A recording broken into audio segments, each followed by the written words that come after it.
Assalamualaikum warahmatullahi wabarakatuh. Saya Adila Alia, NIM 212105010027. Di sini saya akan memaparkan materi mengenai kebijakan moneter dalam ekonomi Islam. Saya akan membahas mengenai pengertiannya, fungsi dan tujuan, prinsip-prinsip kebijakan moneter, dan instrumen kebijakan moneter dalam ekonomi Islam. Langsung saja, yang pertama mengenai pengertian kebijakan moneter. Kebijakan moneter adalah upaya mengendalikan atau mengarahkan perekonomian makro ke kondisi yang diinginkan atau yang lebih baik dengan mengatur jumlah uang beredar. Yang dimaksud dengan kondisi lebih baik adalah meningkatnya output keseimbangan atau terpilihnya stabilitas harga. Selanjutnya, fungsi dan tujuan. Fungsinya yang pertama menjaga stabilitas ekonomi. Untuk mewujudkan hal ini, maka harus terwujud arus perputaran barang dan arus perputaran uang yang berjalan secara seimbang dan terkendali. Yang kedua, menjaga kestabilan harga. Jumlah uang yang beredar di masyarakat sangat mempengaruhi tingkat harga-harga yang berlaku. Dengan adanya pengaturan jumlah uang yang beredar oleh bank sentral, maka tingkat harga dari waktu ke waktu relatif akan terkendali. Yang ketiga, meningkatkan kesempatan kerja. Stabilitas ekonomi yang baik akan mendorong peningkatan jumlah investor untuk mengembangkan investasi-investasi baru yang akan membuka lapangan kerja baru sehingga terjadi peningkatan kesempatan kerja. Yang terakhir, memperbaiki neraca perdagangan dan neraca pembayaran. Melalui kebijakan moneter, pemerintah dapat memperbaiki neraca perdagangan luar negeri menjadi surplus atau ekspor lebih besar daripada impor atau minimal berimbang.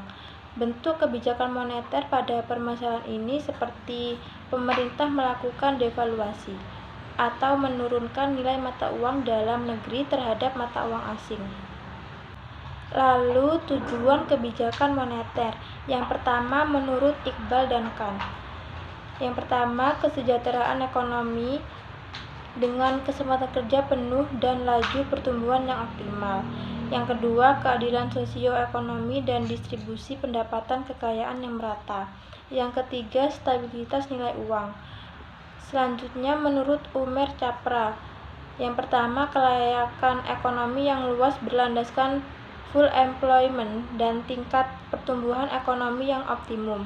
Yang kedua, keadilan sosioekonomi dengan pemerataan distribusi pendapatan dan kesejahteraan. Yang ketiga, stabilitas dalam nilai uang sehingga memungkinkan medium of exchange dapat dipergunakan sebagai satuan perhitungan, patokan yang adil dalam penagihan pembayaran dan nilai tukar yang stabil. Yang keempat, penagihan yang efektif dari semua jasa biasanya diharapkan dari sistem perbankan. Selanjutnya, prinsip-prinsip kebijakan moneter dalam ekonomi Islam. Yang pertama, kekuasaan tertinggi adalah milik Allah dan Allah pemilik yang absolut. Yang kedua, manusia merupakan pemimpin di bumi tetapi bukan pemilik sebenarnya. Yang ketiga, semua yang dimiliki dan didapatkan oleh manusia adalah karena seizin Allah. Dan oleh karena itu, saudara-saudaranya yang kurang beruntung memiliki hak atas sebagian kekayaan yang dimiliki saudara-saudaranya yang lebih beruntung. Yang keempat, kekayaan tidak boleh ditumpuk terus atau ditimbun. Yang kelima, kekayaan harus diputar. Yang keenam, menghilangkan jurang perbedaan antara individu dalam perekonomian dapat menghapus konflik antara pergolongan.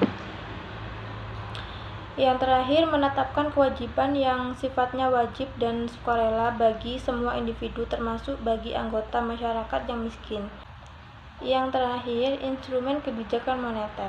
Kebijakan moneter dapat dilakukan dengan menjalankan berbagai instrumen kebijakan moneter, yaitu antara lain operasi pasar terbuka adalah pemerintah mengendalikan jumlah uang beredar dengan cara menjual atau membeli surat-surat berharga milik pemerintah.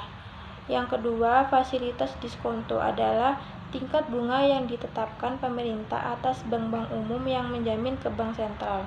Yang ketiga, rasio cadangan wajib. Penetapan rasio cadangan wajib juga dapat mengubah jumlah uang yang beredar. Jika rasio cadangan wajib diperbesar, maka kemampuan bank memberikan kredit akan lebih kecil dibandingkan sebelumnya. Yang terakhir, imbauan moral. Dengan imbauan moral, otoritas moneter mencoba mengarahkan atau mengendalikan jumlah uang yang beredar. Sekian yang dapat saya sampaikan, kurang lebihnya mohon maaf. Wassalamualaikum warahmatullahi wabarakatuh.